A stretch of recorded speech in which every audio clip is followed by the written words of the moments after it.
কখনো কি তোমার সাথে এমনটা হয়েছে যে কিছু লোক একসাথে আড্ডা দিচ্ছে বা গুরুত্বপূর্ণ কোনো বিষয় নিয়ে আলাপ আলোচনা করছে, তো যখন তুমি সেখানে তোমার মতামত প্রকাশ করতে গেলে তখন তোমার কথার উপরে খেলনা দিয়ে সবাই যার যার মতো আবার বলতে শুরু করেছে, অর্থাৎ তোমার কথার কোনো গুরুত্বই তাদের কাছে নেই। কিন্তু একবারও কি ভেবে দেখেছো কেন এমনটা হয়? কেনই বা তোমার সাথে হয়? একবার না, বারবার হয়। থাক, কষ্ট করে আর নিজের খুদ ধরতে হবে না। আমি বরং তোমাকে এমন 7টি সাইকোলজিক্যাল ট্রিক্স শিখিয়ে দিচ্ছি যেগুলো তুমি যদি একবার শিখে যেতে পারো তাহলে তোমার ভ্যালু আগের চেয়ে বহুগুণ বেড়ে যাবে। সবার ফোকাসের কেন্দ্রবিন্দু শুধুমাত্র তুমি হবে। তো চলো শুরু করা যাক। Tricks number 1, give and take the rules. আচ্ছা, ধরো তুমি কোনো রেস্টুরেন্টে খাবার খেতে গেলে, তো তোমার খাওয়া দাওয়া শেষে ওয়েটার খালি হাতে শুধুমাত্র বিলের কাগজটি নিয়ে তোমার কাছে এলো। আবার আরেকদিন তুমি অন্য কোনো রেস্টুরেন্টে খাবার খেতে গেলে, খাবার খাওয়া শেষে সেখানকার ওয়েটার তোমার জন্য বিলের কাগজ নিয়ে আসলো, সাথে নিয়ে আসলো কমপ্লিমেন্টারি কোনো একটা খাবার। সেটা হতে পারে জুস, দই, মিষ্টি, ডেজার্ট বা সামান্য কিছু জর্দা বা মশলা। তো এবার বলি, বিল পেমেন্ট করার সময় তুমি কাকে বেশি টিপস দিবে, প্রথম জনকে না দ্বিতীয় জনকে? আমি শিওর তোমাদের মধ্যে 99% মানুষই দ্বিতীয় লোকটিকে বেশি টিপস দিবে, কারণ সে লোকটি অলরেডি তোমার মনে বা তোমার মস্তিষ্কে সামান্যতম ভালো লাগে এনে দিয়েছে, অর্থাৎ তারা তোমার কদর করেছে। এবার আরেকটা উদাহরণ দিই। ধরো তোমার কোনো বন্ধু তোমার জন্মদিনে উপহার হিসেবে তোমাকে কিছু একটা দিয়েছে আর দিয়ে বললো শুভ জন্মদিন, আশা করি তোমার দিনগুলো অনেক অনেক ভালো কাটবে, আর এই নাও আমার পক্ষ থেকে তোমার জন্য সামান্যতম উপহার। বাস, তার কাজ শেষ। এরপর থেকে তুমি ভাবতে শুরু করবে যে কখন তোমার এই বন্ধুর জন্মদিনটা আসবে আর কখন তুমি তাকে উপহারটা দিবে। আর যদি দিতে না পারো তাহলে তোমার ভেতরে গিল্টি ফিল হবে। আর এটাই হচ্ছে give and take rules. Tricks number 2, নিজেকে সবার জন্য অ্যাভেলেবেল না রাখা। যদি তুমি নিজেকে সবার জন্য অ্যাভেলেবেল রাখো তখন তাদের কাছে তোমার গুরুত্ব কমে যেতে শুরু করে। তারা ভাবতে থাকে, আরে ওকে নিয়ে চিন্তা ভাবনার কিছু নেই, যখনই ডাকবো হাতের কাছে পেয়ে যাব। অর্থাৎ তুমি যাদেরকে নিজের জীবনের মূল্যবান সময়টুকু দিয়ে দিচ্ছ তাদের কাছে তুমি হয়েছ খুবই মূল্যহীন একজন পার্সন। তাই সবসময় নিজেকে সবার জন্য অ্যাভেলেবেল রাখবে না। একবার একটি গবেষণায় দেখা গেছে 2টি কাচের বয়মের একটিতে 10টি চকলেট রাখা হয় এবং অন্যটায় রাখা হয় 2টি চকলেট। আগেই জানিয়ে রাখি, 2টি বয়মে কিন্তু একই রকম চকলেট রাখা হয়েছিল, কিন্তু মানুষজন তা জানতো না। তারা ভেবেছিল বয়ম 2টিতে আলাদা আলাদা চকলেট রাখা। তো তারপর লোকজন সেগুলো খেয়ে টেস্ট করে। খাওয়ার পর বেশিরভাগ মানুষই যে বয়মে 2টি চকলেট ছিল সে বয়মের চকলেটগুলোকে বেশি মজা বলে দাবি করেছিল, যার থেকে এটাই বোঝা যায় যে জিনিস যত কম তার গুরুত্ব বা চাহিদা তত বেশি। তাই নিজেকে সবসময় সবার জন্য অ্যাভেলেবেল রাখবে না। যদি রাখো তাহলে তোমার কদর কেউ করবে না, তোমার গুরুত্ব কেউ বুঝবে না, তোমার কোনো ভ্যালু তাদের কাছে থাকবে না। ট্রিক্স নাম্বার 3, নিজের ভালো লাগাকে লুকিয়ে রাখা। কোনো বিষয়ে তুমি যতটা আগ্রহী হও না কেন বা কোনো কিছু তোমার যতই ভালো লাগুক না কেন, সবার সামনে তোমাকে এমনভাবে থাকতে হবে যেন কেউ সেটা বুঝতে না পারে। ইউনিভার্সিটি অফ অ্যারিজোনার সোশ্যাল সাইকোলজির একজন প্রফেসরের মতে মানুষের মধ্যে এক ধরনের রিঅ্যাক্টন্স থাকে। যখনই তাদের মনে হতে থাকে যে তাদের স্বাধীনতা তাদের থেকে ছিনিয়ে নেওয়া হচ্ছে, তখন সেই স্বাধীনতাকে ফিরে পাওয়ার জন্য সেই কাজটির একবার উল্টোটা করতে শুরু করে দেয়। আচ্ছা, খুব নর্মাল একটা উদাহরণ দিচ্ছি তোমাদের। কখনো যদি তুমি সুপার শপে গিয়ে থাকো তাহলে দেখবে সেখানকার কোনো সেলসম্যান তাদের প্রোডাক্টটি বিক্রি করার জন্য তোমার পেছনে লেগেই আছে। তোমার পেছনে পেছনে তারা হাঁটতে থাকে, তাদের প্রোডাক্টটি তোমার কাছে বিক্রি করার জন্য তোমাকে নানান কথা শোনাতে থাকে, কিন্তু যার ফলে তুমি সেই প্রোডাক্টটি না কিনে বরং বিরক্তি বোধ করতে শুরু করো। ঠিক এভাবেই যখন তুমি কোনো কিছু আদায় করতে চাইবে বা কিছু পেতে চাইবে তখন তোমাকে এমনভাবে থাকতে হবে যাতে তোমাকে দেখে মনে হয় যে ওই জিনিসটির প্রতি তোমার তেমন আকর্ষণ নেই।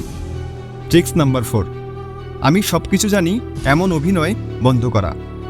কোন একটি আলোচনা সভায় বা বন্ধুদের আড্ডাখানায় যখন সবাই একসাথে কোনো বিষয় নিয়ে কথা বলে তখন অনেকেই কিছু না জেনে কিছু না শুনে এমন ভাব করতে থাকে যেন সেই বিষয় তার চেয়ে বেশি জ্ঞান আর কারো নেই। আর পরবর্তীতে যখন মুখ ফুসকে তার কথার মাধ্যমে সেটি স্পষ্ট হয়ে যায় যে সে কিছুই জানে না, তখন মানুষের মনে তাকে নিয়ে নেগেটিভিটি ছড়িয়ে পড়ে। তার কথার উপরে মানুষের ইন্টারেস্ট বা আকর্ষণ একেবারেই কমে যায়।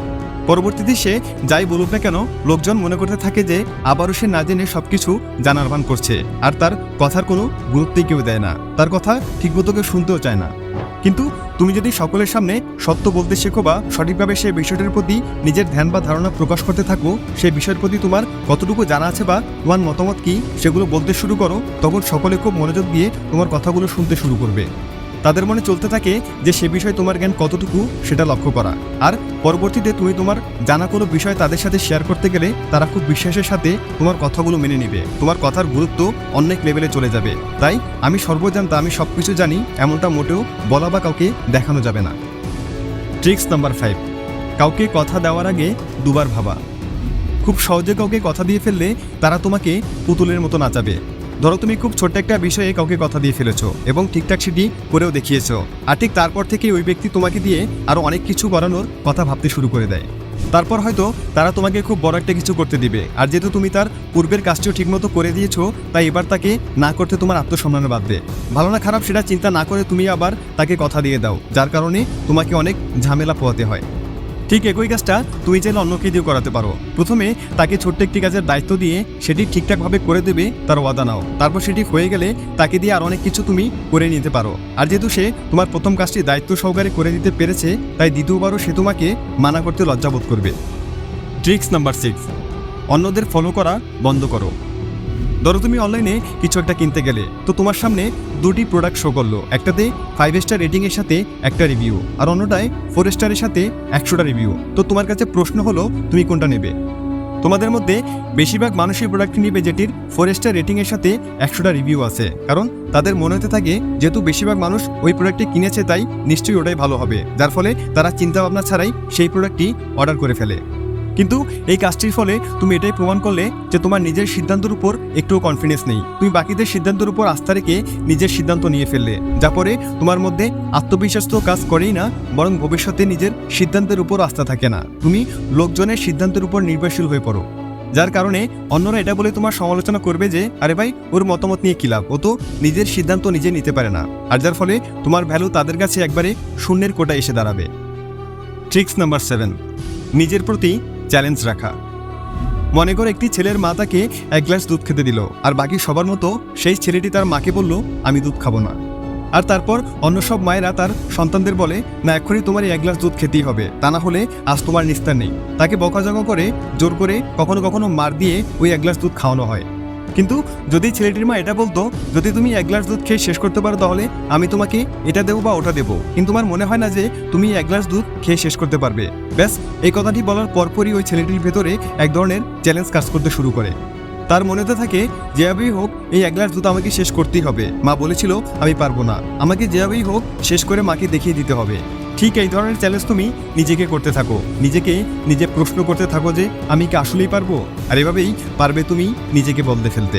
বন্ধুরা, এই 7টি ট্রিক্স যদি তুমি ফলো করতে পারো তাহলে নিজের চলাচল, অ্যাটিটিউড সবকিছু অ্যাগ্রেসিভ লেভেলে চলে যাবে। তোমাকে সবাই রেসপেক্ট করবে, সবাই তোমার কদর করবে, তোমার মূল্য অনেক লেভেলে চলে যাবে। সবার কাছে তোমার আলাদা একটা ভ্যালু থাকবে, তোমার প্রত্যেকটা কথা, তোমার আচার আচরণ সবকিছু তারা ফলো করবে।